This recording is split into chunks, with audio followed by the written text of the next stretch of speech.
At this time, you must stay home. Only be outside for food, for health reasons, for exercise, or if you're an essential key worker.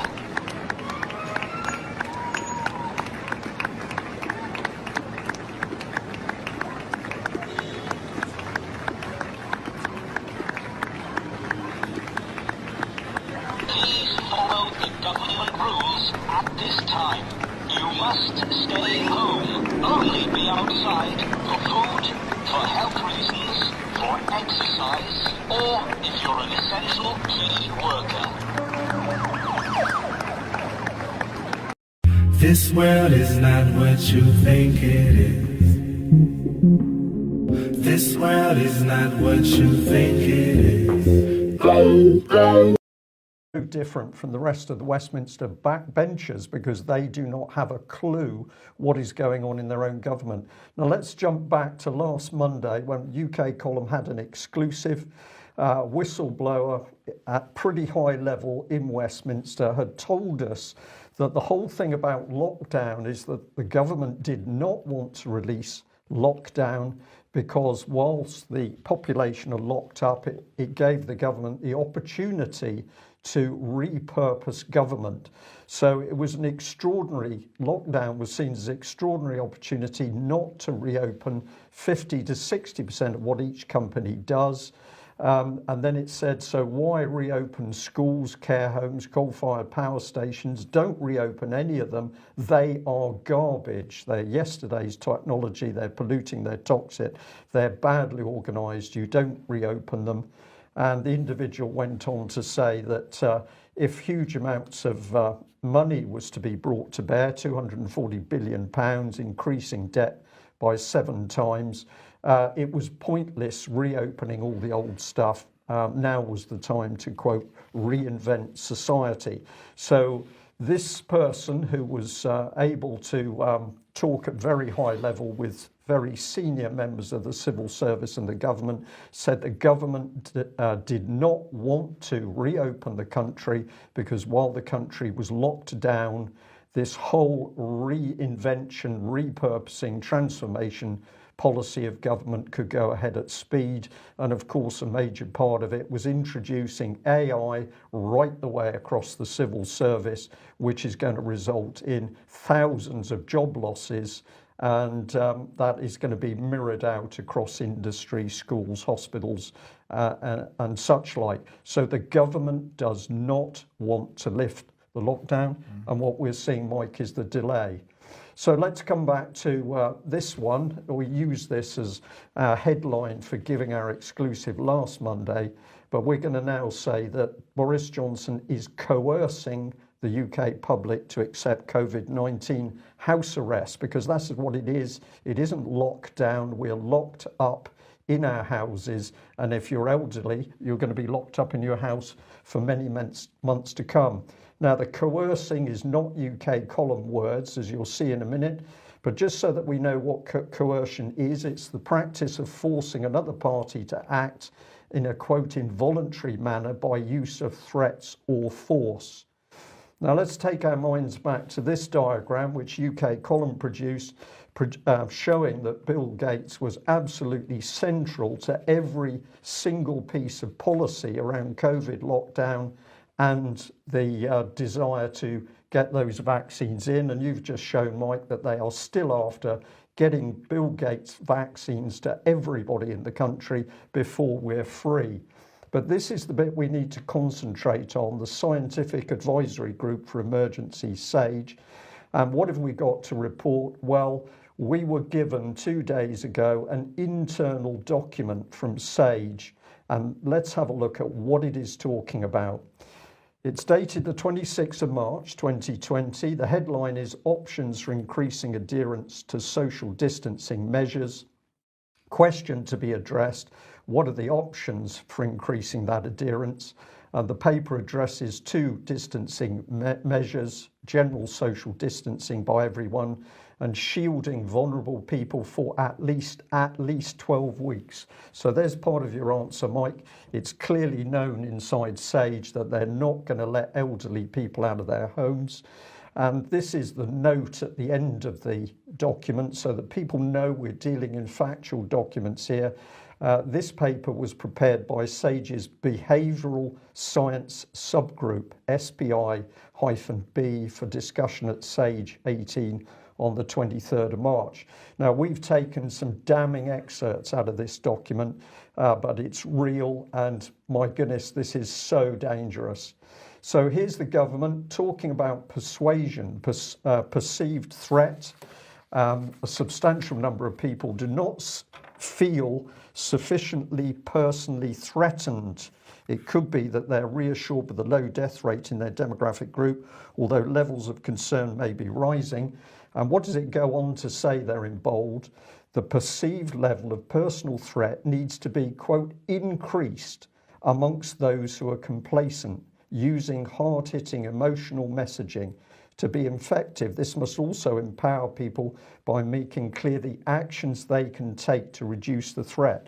Now, that last statement, Mike, is not about the actions they can take. It's the actions the government wants them to take, and the reason it is saying it's going to make people more fearful in order to get this agenda across. But I'm struggling to see how this is not a direct psychological attack on everybody in this country. It is, Mike. It is a direct psychological attack. And if you look at the number of charities and organizations saying that we've got an increasing mental health problem in this country, people are stressed, people are, some of them, in suicidal position. This is the British government using applied behavioural psychology inside the COVID science group to make people frightened so that it can put its agenda in place. When we get to the end of this document, you're not going to believe what it says. But let's move on. So here we've got part of a table which appears at the end of the document. It's called APPEASE. That comes from the title of the columns: acceptability, practicability, effectiveness, affordability, spillover effects, and equity. And I'll say to David, I'll come to you on equity in just a moment. But look at what it is saying down here. Use the media to increase the sense of personal threat. Use the media to make people fearful. And why do you do that? Well, psychologists have been telling us all weekend, you do that because when people are fearful and stressed, it is easier to use applied behavioural psychology to get them to do what you want. It even admits that this could be harmful, but of course it only describes it as a spillover effect. This is a bit like talking about collateral damage instead of saying thousands of people, innocent people killed in a war. This is a very callous document. David, equity we had a little discussion on, because when we look at this excerpt from the SAGE behavioural document, there's no humanity in it, there's no compassion. There is nothing to do with people being concerned about other people who are sick. But what does equity mean, do you think? Well, that's a very good question, because it could mean one of two things. It could mean some sort of impartiality or fairness. That's something that you would think the government would call fairness, because they love that word. It usually comes before they pick your pocket. But the other definition, the legal one, is of course a body of law that falls outside the common law. It's just very interesting that that word should crop up in that document. Indeed it is. So let's move on. We've got government-controlled social disapproval. Now think about this. For the government to be using social disapproval, the government has got to get into that community in order to stir up that disapproval. So it says social disapproval from one's community can play an important role in preventing antisocial behaviour or discouraging failure to enact pro-social behaviour. Consideration should also be given to the use of social disapproval, but with a strong caveat around unwanted negative consequences. So they're recognising here that if you go in and stir up one part of a community against another part, what can you have? You can have brutality. You can have people attacked in the streets because they've dared to give the wrong response to another member of the public. And it goes on, government controlled enablement. And so what have we got here? Community resourcing. People are being asked to give up valued activities and access to resources for an extended period. They need to be compensated. And it goes on, adequately resourced community infrastructure and mobilization needs to be developed rapidly and with coverage across all communities. Now here what we're seeing is the government is putting its tentacles right the way into society. This will be through local authorities, parish councils, but also through charities in order to get its message across. So we get a note through our door from a local charity thinking it's their opinion. No, this has come from the government. And if we come back to the appease template here, I can't give you them all because we simply don't have time, but this is the social distancing evaluation grid. And I'm looking at the options on the left-hand side. And what do we see? We see this: use the media to increase the sense of personal threat. Use the media to increase the sense of responsibility of others. Use the media to promote positive messaging around actions. Tailor the messaging and use and promote social approval for desired behaviors. This is like something out of communist China. This is Boris Johnson's government using the wider media to use his applied behavioral psychology to keep us locked up. The world is now divided into three camps. The first camp, which is the largest, contains the people who are terrified and who think lockdowns are a great idea. They honestly believe that if we don't all stay indoors and shut the windows, then the plague's going to kill us. Some worry about the lockdown ending and believe that everyone should stay locked in forever, or until the scientists can confirm that either the last bug has been killed or they've got a really nice, safe, effective jab they can give us. This camp includes those trade union leaders who are insisting that their members will not go back to work until they've all been equipped with the full regalia: gowns, hats, masks, goggles, gloves, white rubber boots, special socks. Moreover, they insist that their members must be kept 6 feet away from one another at all times. And the camp includes those parents who say they won't let their children go back to school if and when the schools eventually reopen. The ones who want the lockdown to continue are consumed by terror, and they believe everything the politicians say. They would, I fear, happily drink the deadly Kool-Aid if they were told it would keep them safe. These are the folk who will enthusiastically sell their privacy, their remaining freedom, and their souls, and enthusiastically sign up for the privacy-eating mobile phone apps and whatever jabs are on sale. I'm not mocking. I understand why these people feel the way they do. They've been terrified out of their wits by ruthless professionals bombarding them with a potent mix of pseudoscience and scare stories, and with exaggeration and misdirection. There's much talk these days of conspiracies and fake news. Well, believe me, in my opinion, no nutty website produces as much misleading news as the BBC. I know of nothing as institutionally biased as the BBC. Yesterday on the BBC website there was a story that the coronavirus has now infected 4 million people around the world. To the ignorant, this probably seems a huge and frightening number. But no one bothered to point out that the flu can infect 45 million people in America alone in 1 year. And those 45 million people, let us remember, are all ill enough to go to their doctors. The figure for flu throughout the world is one of those huge numbers that looks like the American debt. But in 1 year, 10 times as many, in 1 year, 10 times as many people in America can get the flu as now have the coronavirus worldwide. Those are proper facts, and that's called putting things into perspective. Here's another good fact. Between the middle of March and the middle of April in 2019, there were in New York State around 13,000 deaths from heart disease, cancer, flu, strokes, murders, accidents, and so on. In the same period in 2020, the number of deaths from all those diseases came to less than 5,000. That's just a bit more than a third.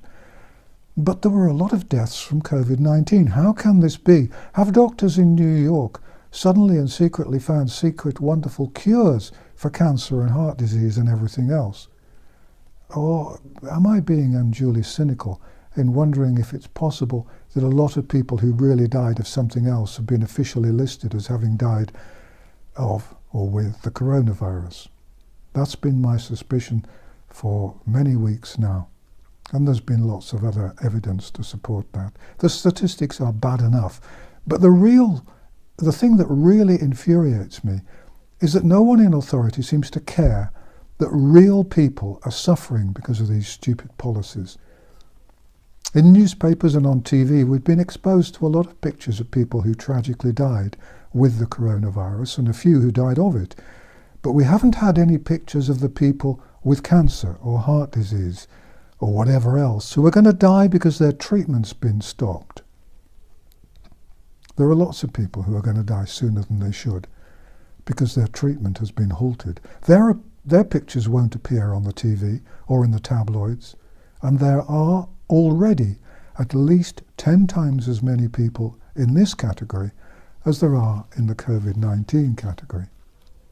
In the UK, the evidence shows that the hospitals in many parts of the country are half empty, and those doctors and nurses not dealing with coronavirus patients are standing around wondering where all the patients went. Please don't bother reaching for the thumbs down button, because it's true, and attacking me isn't going to change the truth. Politicians are enjoying their new power, and I'm afraid they don't give a damn about you and me. If this false crisis ever ends, waiting lists for urgent surgery are going to be years long.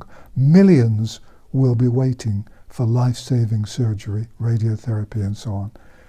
Doctors and nurses know this is happening, and they don't want it to happen. But they're doing what they're told to do by the moronic advisors and bureaucrats and politicians who probably goose-step to work every morning. And as a few Germans discovered 75 years ago, it isn't enough to say, I was doing just what I was told to do. Doctors and nurses should stand up and speak out. I know it may endanger careers. I buggered up my career long ago by speaking out. But this is far more important than anyone's career. And when the time comes to decide who screwed up and who's responsible for hundreds of thousands of unnecessary deaths, the politicians and the bureaucrats will disappear and wriggle out of the responsibility. It'll be the doctors and nurses who allowed all this to happen, who'll be the ones to pay the price in their souls, if nowhere else. Despite all this, however, there are still millions of people who believe in the lockdowns and the social distancing. They're terrified out of their wits, and they're frozen in obedience. The second camp is the smallest of the three. It consists of people who believe that the coronavirus scare has been wildly oversold. They realise it's a nasty infectious bug, but having studied the real evidence, or at least as much of it as can be found, rather than the fake evidence dished up by bent and unscrupulous politicians and the headline-hunting media folk, they realise that the coronavirus is no more lethal or destructive than a nasty flu bug, and probably not as bad as the worst flu bugs. The people in this camp are furious at the way the world has been damn near destroyed for no good reason. They know that the whole terrible mess is too stupid to be a cock-up, so they're reluctantly coming round to the idea that it's a conspiracy to take away their freedom, their democracy and free speech, to give a bunch of unimaginative dictators the excuse to introduce oppressive and scary laws that wouldn't have been out of place in Stalin's Russia and Hitler's Germany. They suspect that there is money behind what's happening, and they rather fear that if someone found a cheap, safe cure, then it would be demonized and banned until an expensive, patented cure could be found and made available at great profit. If you think I'm being unduly cynical, then that's because you haven't been writing about the drug industry for half a century. In the third group, which is the second largest group, are the people who don't quite know what to think or who don't have the courage to face the facts. They prefer to let someone else worry and take all the responsibility. They see their country being destroyed, but they can't quite find the time to look at the evidence or the courage to question the decisions being made. They're terrified about the future because they can see that the way things are being run, there probably isn't a future. They know that today's children are going to be spending their lives impoverished, working hard to pay off the debts incurred as a result of this lockdown lunacy. They know that people with cancer and other serious diseases are dying because they've been abandoned by healthcare chiefs. But they don't feel they can support one side or the other just yet. They stand outside at the appropriate times and clap the healthcare workers, but their hearts probably aren't really in it. It's the people in this third group that I honestly can't understand. This is a crucial time. It affects our lives now and for the foreseeable future. Generations ahead are going to be affected by what we do now. The basic question is, are we fighting a virus or are we fighting our governments? It's not a question anyone can ignore. Everyone has to take sides. If you decide that the politicians are being honest and that their advisors are entirely competent and accurate, then you can put yourself in the first camp and just pray that you'll be saved by the mathematicians with their models and the politicians with their threats, and hope that the alleged plague doesn't kill you and your loved ones. But if you think that the politicians are lying in the way that they always do, and that the advisors are plucking figures out of thin air, or that for whatever reason the figures are being manipulated and the lockdowns are going to do far more harm than good, then you're spiritually in the second camp, and you should do everything you can to fight for freedom and for our future. You should fight and fight and fight, because if you don't, then we're all sunk. I firmly believe that our only hope is to convert as many people as possible from the third group and to persuade them to join the second group. Only when the skeptics outnumber the gullible will any of us have any sort of future. Thank you for watching and listening. Actually, the listening's far more important than the watching, because who wants to look at an old bloke in a chair? I'm one of the disposable generation. And thank you to all of those who've left kind comments. Bless you. Please subscribe to this channel and please share this video with as many people as you can. I really believe this is so important. Take care and be kind to one another. The bastards can't take that away from us. This world is not what you think it is. This world is not what you think it is.